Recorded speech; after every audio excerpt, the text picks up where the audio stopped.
Hello my friends, I'm Dog's storyteller. I have many stories to tell. Every day I'm going to tell you a new one. This boy, nobody was certain that he would survive, but he wants to live.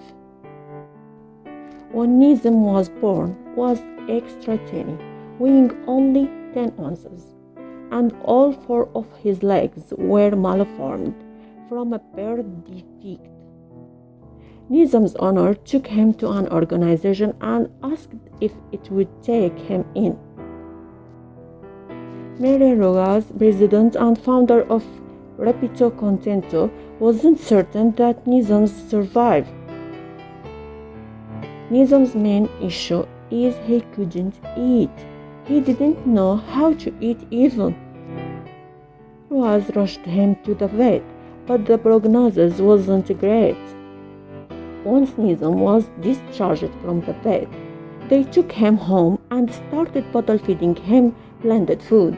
And each day that Neizam ate, he got a little stronger and healthier. Neizam started moving himself around on his elbow and knee, but Neizam was still very tiny and fragile. Neizam one day will find his forever home. Please like and subscribe my channel and click the bell icon to get a new videos update.